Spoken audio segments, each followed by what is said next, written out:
कहा जाता है किताब एक ज्ञान का सागर है। तो ज़रा सोचिए कि उन्हीं किताबों के रचनाकार कितने ज्ञानी होंगे। नमस्कार, जोहार। मैं हूँ यशस्वी सिंह। स्वागत करती हूँ आप सभी दर्शकों का दूरदर्शन के खास कार्यक्रम अक्षयवट में। अक्षयवट यानी एक विशाल वृक्ष जिसकी जड़ें बहुत मजबूत होती हैं, और जिस तरह एक वृक्ष हमें छांव देता है, हमें शीतलता प्रदान करता है, ठीक उसी तरह हमारे समाज के वरिष्ठ नागरिक भी हमारा मार्गदर्शन करते हैं, हमें बहुत कुछ सिखाते हैं। पर इसके लिए ज़रूरी ये भी है कि हमारे अंदर सीखने की जिज्ञासा कितनी है। तो बस इसी विचार के साथ आज हमारे साथ मौजूद है हमारे खास मेहमान, जो कि झारखंड के वरिष्ठतम प्रतिनिधि लेखकों में से एक हैं। उन्होंने कई वर्षों तक इस क्षेत्र में बहुत ही अच्छा काम किया है, हमारे समाज के लिए बहुत कुछ किया है। मैं बात कर रही हूँ विद्या भूषण सर की। तो सर, सबसे पहले तो स्वागत है आपका हमारे इस खास कार्यक्रम में। बहुत बहुत धन्यवाद आपका, मुझे यह अवसर देने के लिए, विचारों को साझा करने के लिए। अपने बारे में हमारे दर्शकों को बताएं। सीखना एक ऐसी प्रक्रिया है जो दो तरफा होती है, बोथ वे ट्रैफिक की तरह। यानी कुछ आपसे मैं सीखूं, कुछ मेरे जैसे या मुझसे आपकी पीढ़ी और आपके जैसे लोग सीखें। बहरहाल सीखने और सिखाने का धंधा या काम बड़ा उबाऊ और थकाऊ भी है। सिखाने वाला सुपात्र सामने न हो तो उब जाता है, और सीखने वाला अगर बताने वाला सही पात्र न हो तो वह थकने लगता है। यानी ये दो तरफा संवाद की स्थिति है। समाज में पीढ़ियों का मामला हो चाहे वर्गों का मामला हो, एक तान होने की ज़रूरत होती है, और तभी ये सीखने की प्रक्रिया बढ़ती है। जी, इसी आपने मेरे निजी संदर्भ में पूछा, मेरा असमंजस ये है कि मैं कहाँ से शुरू करूँ, कहाँ से ख़त्म करूँ। यानी जिस आदमी ने इस धरती पर 83 साल गुजार लिए, इत्तेफाक से पिछले हफ्ते मैंने 83 वर्ष जीवन के पूरे किए, तो जाहिर है कि वह आत्ममुग्ध न भी हो तो इतनी वैरायटी के, इतनी विविधताओं का आकाश, परिवेश, परिदृश्य उसके सामने होगा कि चुनना 2 मिनट में आसान नहीं है। तो जैसा कि आपने बताया था कि आपका जन्म 1940 में हुआ था, तो आपने जाहिर सी बात है स्वतंत्रता का दौर भी देखा और एक स्वतंत्र भारत को उभरते हुए देखा। तो आपने क्या बदलाव देखा हमारे समाज में? आज़ादी का अमृत महोत्सव अभी चल रहा है, तो आप क्या बदलाव देखते हैं हमारे समाज में आज? 7 साल का बच्चा मैं था जब आज़ादी मिली थी। जाहिर है कि 7 साल तक कभी मिलिट्री की कवायद देखी होगी सड़कों पर, वो गोरे सिपाही पलटन मारते हुए गए, वो क्यों गए, कहाँ गए, क्यों गए। 7 साल मेरी उम्र के किसी बच्चे के लिए जहन में ये बात अटा पाना मुमकिन नहीं था। पर सर, अब दूसरे दौर की बात करें। जी सर। और आज़ादी के बाद इतने साल 75वीं वर्षगांठ सामने है और हम लोग रजत जयंती वर्ष मना रहे हैं, लेकिन कोई सपाट सीधा समतल रास्ता नहीं दिखता। कई पीढ़ियां बदलीं, कई निष्ठाएं बदलीं, कई दृष्टियां बदलीं, कई कमिटमेंट्स बदले, ने प्रतिबद्धताओं के दौर आए गए। यह परिवर्तन समाज में भी है, राजनीति में भी है, सत्ता में भी है, प्रतिपक्ष में भी है। समाज की बात करें, राजनीति और सत्ता को फिलहाल हम लोग दरकिनार कर दें। मुझे लगता है कि सबसे बड़ा बुनियादी जो अंतर आया भारतीय समाज में, और ख़ास तौर पर हिंदी भाषी क्षेत्रों में तो ज़्यादा, कि पीढ़ियों के साथ परिवार बढ़ते चले गए। कभी संयुक्त परिवार की ढेर सारी खूबियाँ बताई जा सकती हैं और होंगी, रही हैं, लेकिन उनका मोह बंधन की तरह लगा, और धीरे धीरे एकल परिवारों की प्रतिष्ठा होती गई, संख्या बढ़ती गई। शहरीकरण के साथ, औद्योगिकरण के साथ, नगरीकरण के साथ, नई नौकरियों में जो पीढ़ियों के लोग, नई पीढ़ी के लोग जाते रहे, वो पूरा कुनबा अपने गांव से उठाकर नहीं लेते आए। ध्यान दीजिए तो शहरों में जो मध्य वर्ग, उच्च मध्य वर्ग है, उसका एक बड़ा हिस्सा गांव से आया है, लेकिन गांव के संस्कार पीछे छूट गए, वह संयुक्त परिवार भी पीछे छूट गया, और अब जो सामने है वो छोटे परिवार, पति पत्नी और बच्चा, यह कंसेप्ट, यह अवधारणा समाज में लगभग स्वीकृत हो चुकी, प्रतिष्ठित भले न हुई हो, चुनौतियों के साथ है। मतलब एक बड़ा परिवर्तन तो ये है। और एक और परिवर्तन है, आज़ादी के बाद मातृभाषाओं का, भारतीय भाषाओं का एक क्रेज़ था, लेकिन जब से वो उदारीकरण का दौर शुरू हुआ 1990 के बाद, मल्टीनेशनल कंपनियां ही नहीं आईं, अंग्रेजी के उखड़ते पांव फिर से मजबूत हुए। आज कुकुरमुत्तों की फसल की तरह तमाम हिंदी भाषी इलाकों में, बल्कि समग्र पूरे देश में अंग्रेजी माध्यम के स्कूल गांव-गांव, मोहल्ले-मोहल्ले, कस्बे टोले में पसरे हुए हैं।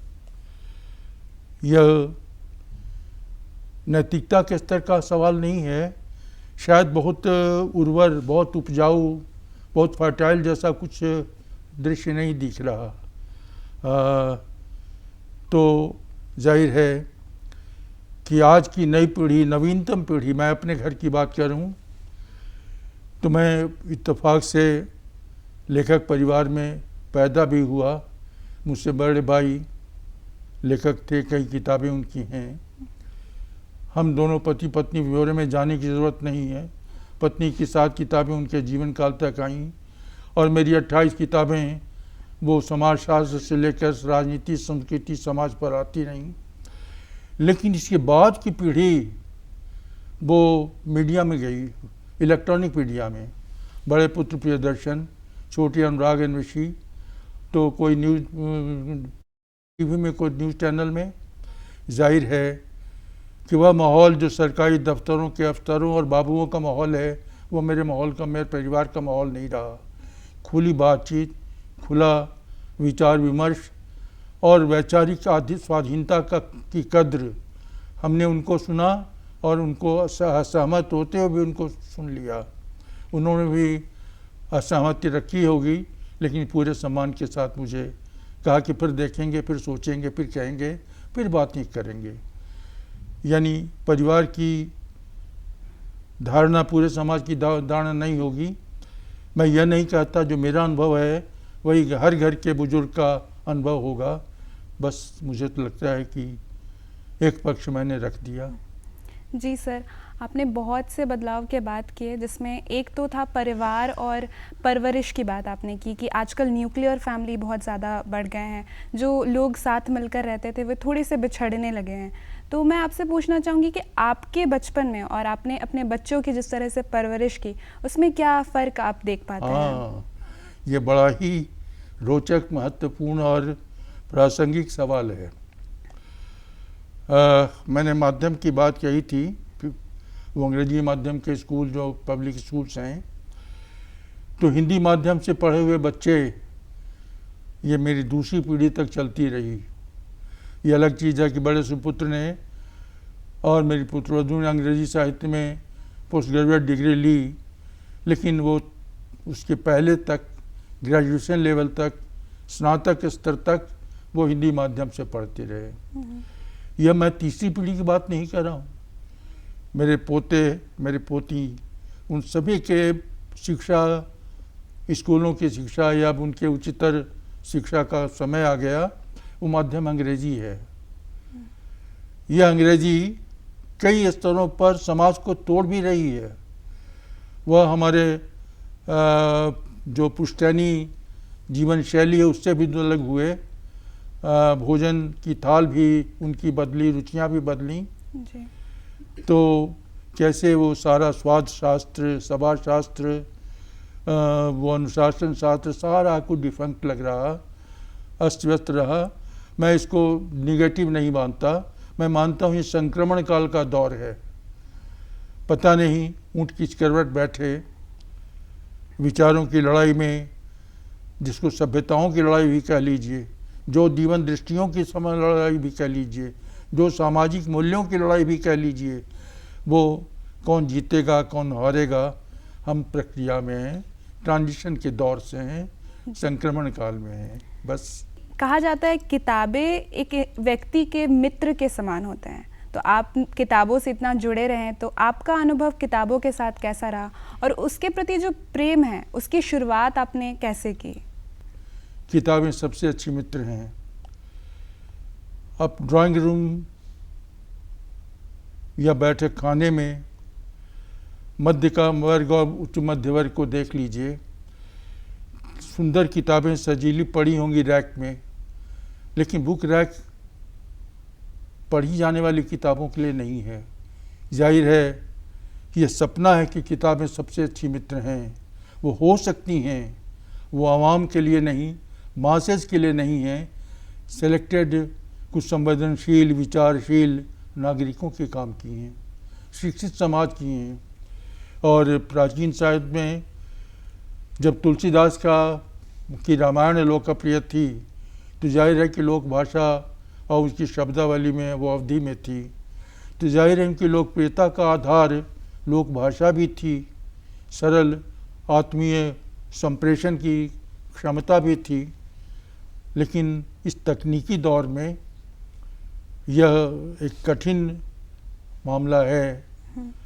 वैज्ञानिक और तकनीकी भाषा विज्ञान आयोग, कई आयोग भारत सरकार ने बनाए, तो जाहिर है कि वो अभी तक ऐसे मध्य प्रदेश में यह प्रयोग चला कि वो चिकित्सा विज्ञान और लॉ की पढ़ाई वो हिंदी माध्यम से कर रहे हैं। लेकिन अभी तक जहाँ ज्ञान विज्ञान की 600 शाखाएँ हैं और उनमें सोशियोलॉजी की या जिसको कहते हैं कला संकाय, उनके लिए ऊंचे दर्जे की किताबें जब अंग्रेजी में हों और हिंदी या भारतीय भाषाओं में स्थिति थोड़ी कमज़ोर हो, तो तकनीकी और वैज्ञानिक विषयों पर क्या करेंगे?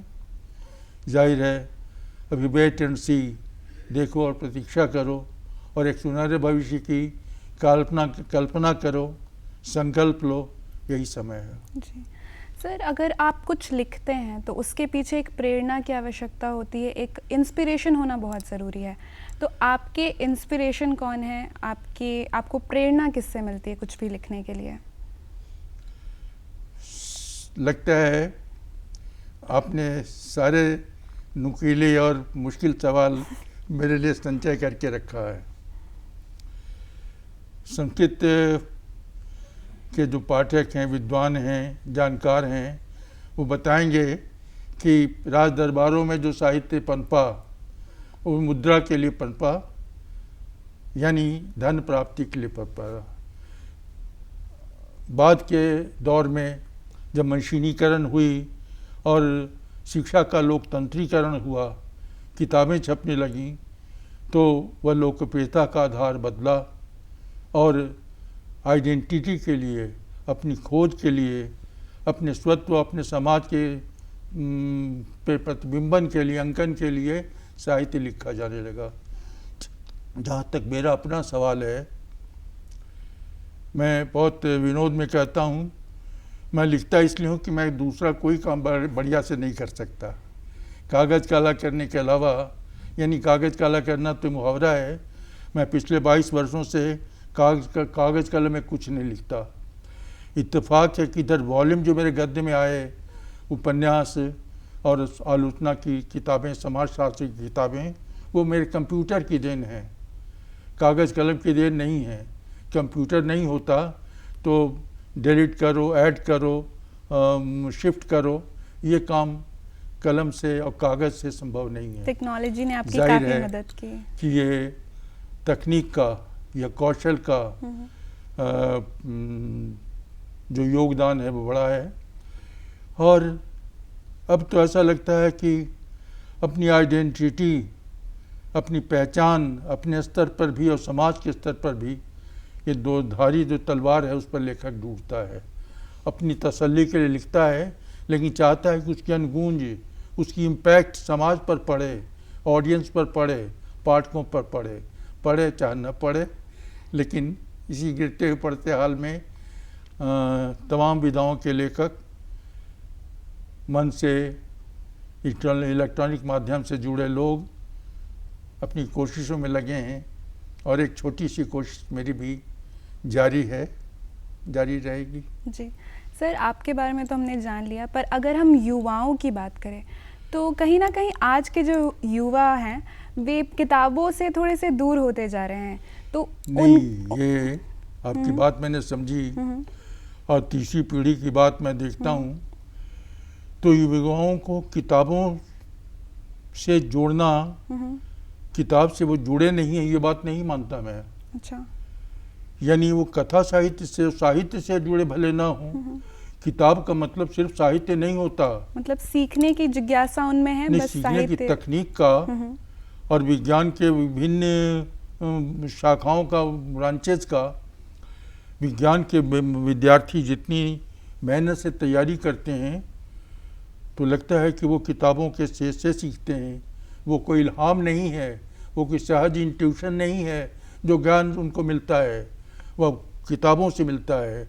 साहित्य की किताबें नहीं हो, है ना, वो जिसको कहते हैं कला जीवन के लिए, कला साहित्य के लिए, उनके लिए किताबें जीवन के लिए हैं। कि आपने कई वर्षों तक सरकारी नौकरी भी की, पर उसके बाद आपने खुद ही उस नौकरी को छोड़ दिया, तो इसका क्या कारण था? ऐसा आपने क्यों किया?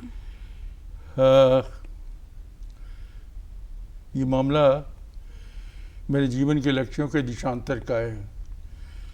एमए की तैयारी के दिनों में, जब एमए फाइनल की परीक्षा मेरी होने वाली थी, उसके 18 दिन पहले मैंने महालेखाकार कार्यालय में नौकरी ज्वाइन की। मुझे शहर में रहना था, ऐसी मजबूरियां थी पारिवारिक, और दूसरी जगह दूसरे शहरों में वो जो नियुक्तियां मिलती मेरे काम की नहीं थी।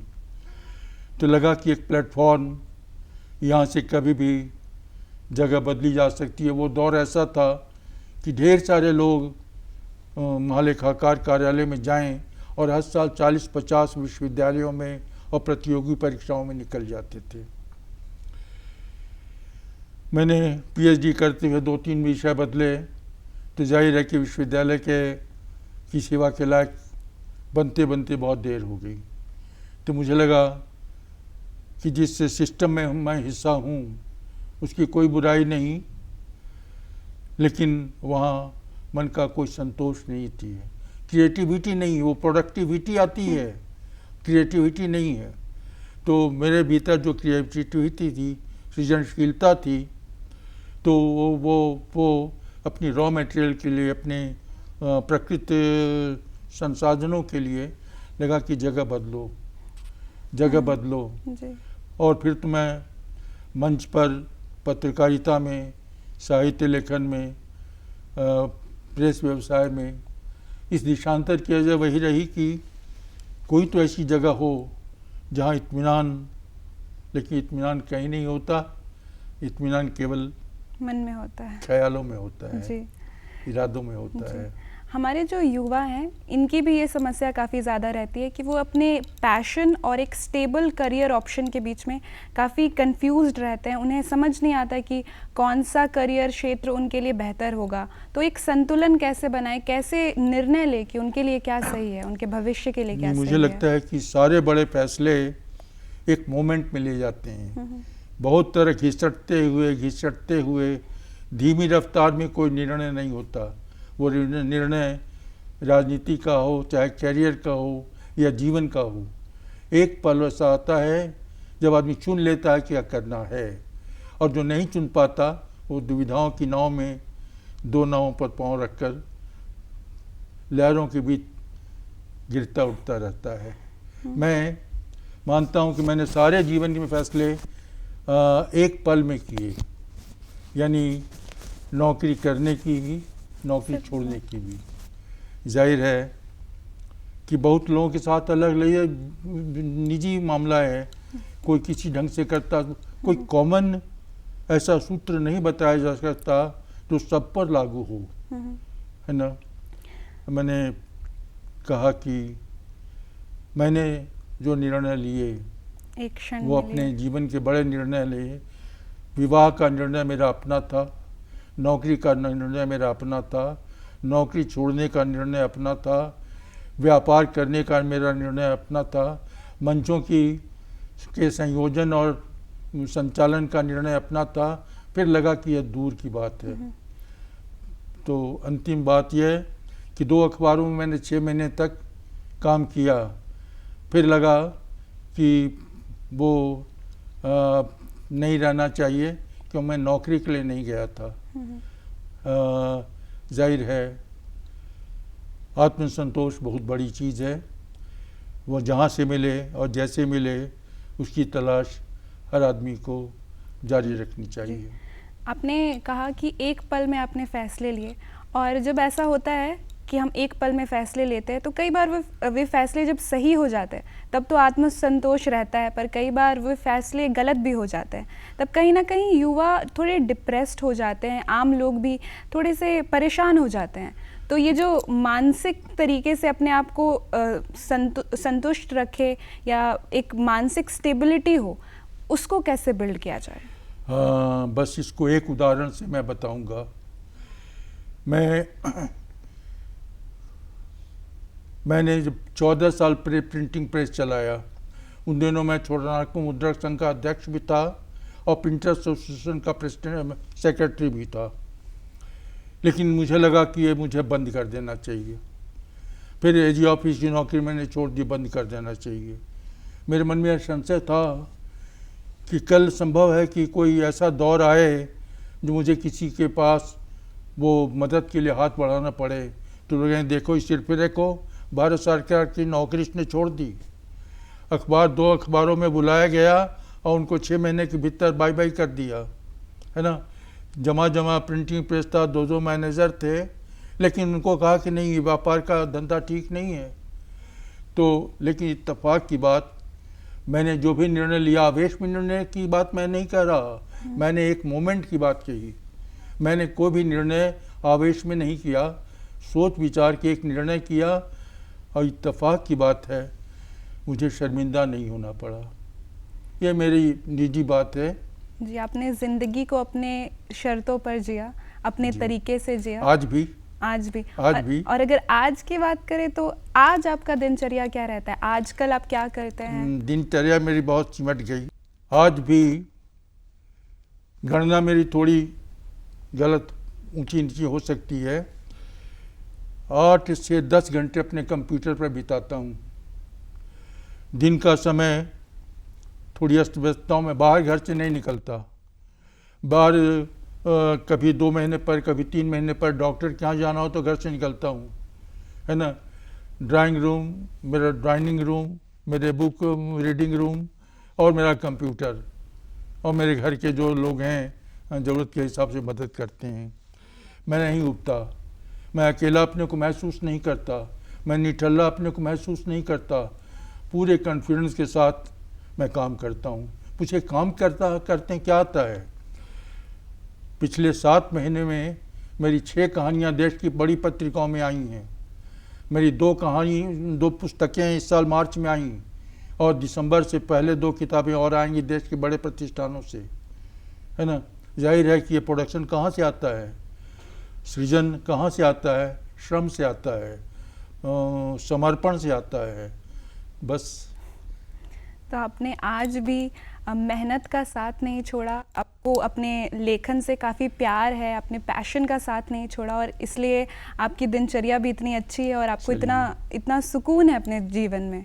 तो इसी के साथ एक बहुत अहम सवाल जो हम अपने सारे मेहमानों से, सारे वरिष्ठ नागरिक से ज़रूर पूछते हैं कि आजकल के समाज में या पहले भी हमेशा एक जनरेशन गैप रहता आया है।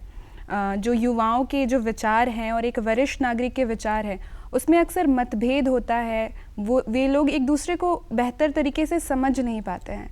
तो इसे कैसे कम किया जाए? जनरेशन गैप को कैसे ख़त्म किया जाए? क्या रास्ता है? जनरेशन गैप तो है और हमेशा रहता, पीढ़ियाँ बदलती हैं।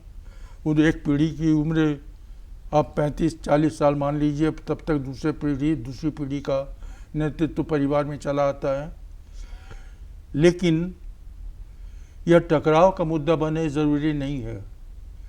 अगर अभिभावक पक्ष थोड़ा समझदार हो, जिसको सेंसिबल कह लीजिए, समझदार शब्द पर्याप्त नहीं है, तो वो उनकी बात सुनेगा, लगातार अपने प्रवचनों से, अपनी बातों से उनका बोझ नहीं बढ़ाएगा, उनकी मुश्किलें समझने की कोशिश करेगा, उनकी चुनौतियां क्या हैं, उनकी प्रायोरिटीज़ क्या हैं, प्राथमिकताएं क्या हैं, और अपने को इम्पोज नहीं करेगा। जाहिर है कि जहाँ तक वो अनुभवों की बात है वो बुज़ुर्गों के पास है, लेकिन ज्ञान और बौद्धिक संपदा की बात है वो नई पीढ़ी के पास है। दादाजी रामायण तो बांध सकते हैं, प्रेमचंद का गुणगान भी कर सकते हैं, रेणु से लेकर के वो मनोहर श्याम जोशी की का गाना भी गा सकते हैं, लेकिन एआई के बारे में उनको अंदाज नहीं होगा, है ना। एआई की जो चिंता करे वह वर्तमान में जी रहा है, नई पीढ़ी वर्तमान में जी रही हो, भविष्य के लिए संकल्पित है। मैं उनके इस जिज्ञासा का सम्मान करता हूँ और अपने परिवार के स्तर पर मेरा कोई टकराव नहीं है। मतभेद तो अपनी पीढ़ी के बीच भी होता है, यानी अपने बीच समवयस्कों के बीच, मित्रों के बीच भी मतभेद हो सकते हैं, है ना। लेकिन मतभेद अलग चीज़ है, असहमति भी अलग चीज़ है, लेकिन सामंजस्य, तालमेल, समन्वय, कोऑर्डिनेशन, ये समाज और परिवार के लिए बुनियाद का काम करते हैं। जी, बिल्कुल सही कहा आपने। अगर दोनों पक्ष एक दूसरे के प्रति थोड़ा मन से कोशिश करे, समझने का प्रयास करे, तो हमेशा एक समन्वय रहेगा। बिल्कुल, आपने बिल्कुल सही कहा, मेरे शब्द आपके जरिए सामने आए। जी सर, इसी के साथ हम समय के अभाव के कारण इस कार्यक्रम के अंतिम पड़ाव पर पहुंच चुके हैं। आपसे हमने बहुत कुछ जाना, आप हमारे कार्यक्रम में आए, इसके लिए आपका बहुत बहुत धन्यवाद। धन्यवाद आपको भी। दर्शकों, आज के अक्षयवट के इस कार्यक्रम में हमारी यही कोशिश थी कि हम आपको एक वरिष्ठ अक्षयवट से मिलवाए जो आपको आपका मार्गदर्शन करे, जो आपको बहुत कुछ सिखाए। आशा करती हूँ कि आपको आज का कार्यक्रम पसंद आया होगा। इसी के साथ आप सबसे मैं लेती हूँ विदा। धन्यवाद। जोहार।